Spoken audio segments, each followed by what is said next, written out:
Minha rotina na emergência. Meu nome é Flávia Freitag, eu sou médica veterinária e nesse vídeo eu vou te contar um pouquinho sobre o meu dia a dia na emergência. Ano passado eu concluí um internato rotativo em uma universidade canadense e dentre todas as áreas que eu rotacionei, o setor de emergência foi um dos que eu passei mais tempo. Durante a minha rotação nesse setor, eu trabalhei em 3 diferentes turnos. O primeiro era o dia, que oficialmente seria das 7h30 da manhã até às 6 da tarde.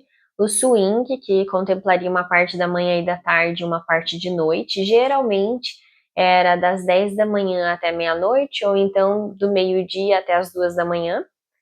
Ou no período da noite, que então seria das 7 da noite até as 8 horas da manhã do dia seguinte. Não havia uma diferenciação entre final de semana, dia de semana, feriado, meio que contava corrido mesmo, né, e a gente só seguia o plantão como se fosse um dia normal. Em relação à folga, eles tentavam dar um dia de folga por semana, mas nem sempre era possível, né, porque a gente já estava em um número menor de internos, então para fazer a emergência do hospital funcionar, já aconteceu de eu ter que trabalhar 14 dias na emergência direto, sem ter folga, né, em outras semanas eu consegui ter alguma folga, então é puxado.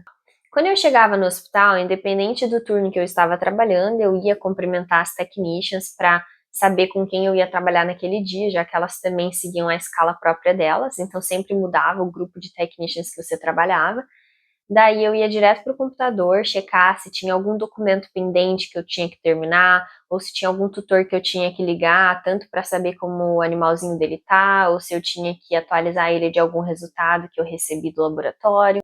E sempre tinha o que fazer, é impressionante. Então, enquanto eu estava ali terminando as minhas coisas, estudando, os casos continuavam chegando na emergência e alguns ainda guardavam do turno anterior.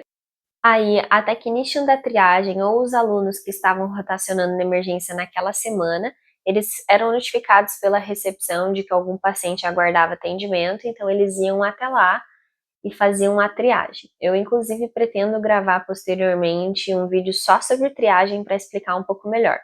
Feito isso, eles vinham me repassar todos os pacientes que estavam esperando e eu decidia, com base na urgência, no estado do paciente, quem eu veria primeiro.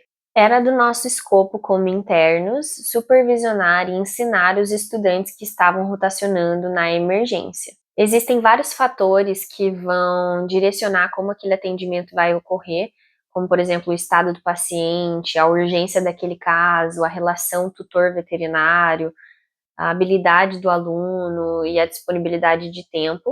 Mas de forma geral, o nosso intuito é que o aluno ele comece a ser capaz de conduzir aquele caso sozinho. E para isso a gente estimula que ele colete uma anamnese, um histórico, que ele faça o exame físico no paciente, que ele elenque a lista de problemas e sinais clínicos que o paciente tem, e que para cada problema ele liste vários diferenciais, que ele também venha com um plano de tratamento e os seus respectivos valores para que a gente faça uma proposta mais palpável para o tutor de como tratar o animal dele. Depois que o aluno fez tudo isso sozinho ou com algum colega, ele vem apresentar o caso para a gente interno.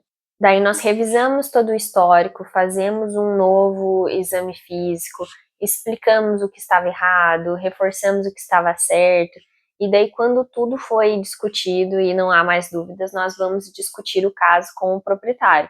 Explicamos tudo que nós encontramos, todas as nossas recomendações, preocupações, e daí nesse momento o proprietário ele decide se ele quer seguir a nossa linha de tratamento ou se quer fazer apenas alguns exames indicados e outros não. Depois dessa discussão, que pode ser curta ou pode ser muito longa, dependendo da situação, há 3 desfechos mais comuns. O primeiro é a alta do paciente com ou sem exames complementares, o segundo é o encaminhamento para internação e o terceiro é a eutanásia. No primeiro cenário de que o paciente ele recebe alta, se ele tem exames complementares, é minha responsabilidade facilitar ou colocar a requisição deles. Por exemplo, se eu preciso de exame de sangue, ou eu vou ensinar o meu aluno a coletar o sangue e fazer a requisição para o laboratório, ou eu vou pelo menos disponibilizar uma technician que possa ensiná-lo a fazer isso. Ou eu mesma vou coletar, dependendo da disponibilidade de tempo e pessoas. Se eu preciso de um AFACET Fast, eu vou fazer e vou ensinar os meus alunos o que eu estou vendo e a gente vai discutir o caso.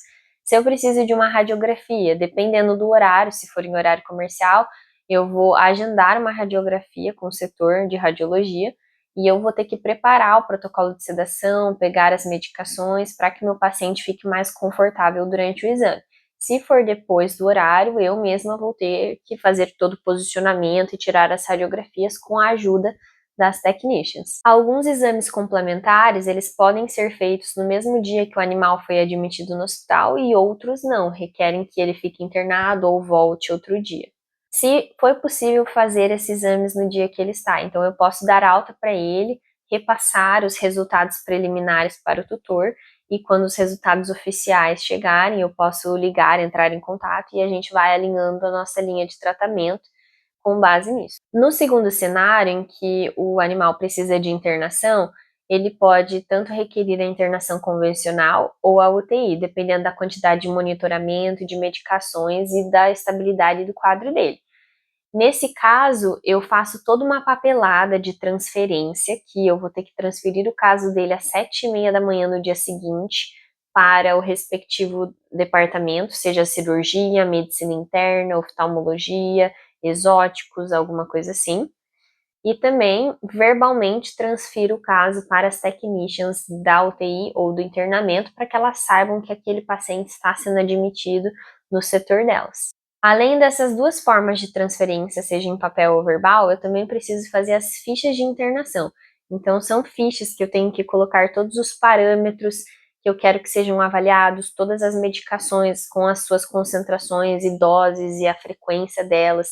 Então, geralmente era uma ficha bem grande que a gente grifava os horários que tinham que ser feitas as medicações, que horário que era para levar para sair, né, para dar uma volta para o animal fazer xixi, cocô, que hora que era para alimentar, ou se era para deixar de jejum, e daí eu também tinha que colocar a escala de referência de se os valores do exame físico estiverem abaixo disso ou acima daquilo, tem que me ligar porque não está normal e eu tenho que intervir. E o terceiro cenário, que é o cenário da eutanásia, eu quero trazer em outro vídeo essa abordagem, já que é um tema bastante amplo, bastante complexo e muito delicado, então isso eu vou abordar em um vídeo separado. Todas as transferências de caso de pacientes que foram internados, elas são feitas 7h30 da manhã no Grand Rounds, que a gente fala, que é basicamente um anfiteatro super grande, que você fala com o microfone, então para quem tem um pouco de ansiedade social, isso pode ser desafiador. E isso interferia também no turno de trabalho, então se no dia seguinte que eu internei um paciente, eu estava trabalhando de manhã, ou seja, meu horário começou às 7h30, então eu vou lá, assim que eu chegar, vou primeiro no Grand Rounds, eu transfiro o meu caso, depois volto e faço tudo aquilo que eu já comentei, que é computador, verificar papelada, começar a atender e por aí vai. Se eu não estou trabalhando de manhã no dia seguinte, mas eu preciso transferir um caso no Grand Rounds, então eu não vou vir antes para transferir, depois eu volto para dormir em casa. Não seria viável, certo? E então o que nós fazemos é que a gente transfere para o interno da noite. Então, antes de eu sair e acabar meu turno, eu transfiro para o interno que vai chegar às 7 da noite e falo para ele, olha, eu tenho esse caso que eu preciso que você monitore durante a noite e amanhã transfira para o setor de cirurgia. E daí, entregava o documento escrito e a pessoa ia lá no dia seguinte de manhã e transferia para mim, já que ela ainda estaria lá, certo? Já que termina 8 horas da manhã. Apesar da duração oficial de cada turno variar de 11 a 13 horas, eu ficava bem mais. Eu geralmente ficava de 12 a 16 horas. Isso porque você não pode sair antes de você terminar tudo com aquele paciente. E tem casos mais complexos, tem casos que chegam quando você está quase saindo e você vai ter que terminar o caso, não dá para você repassar no meio para alguém, né? Tem tutores que demoram mais para tomar algumas decisões, enfim, tem vários desdobramentos possíveis que acabam fazendo você ficar mais tempo. As papeladas, você tem 24 horas para terminar elas e locar no sistema, e depois disso você não pode mais alterá-las. Mas eu preferia sempre, no final de cada turno, fazer isso. Então, você pega casos até acabar o seu turno e depois você começa a fazer papelada. Geralmente, você não tem tempo para fazer a papelada durante seu turno, dependendo de quão corrido está aquele dia.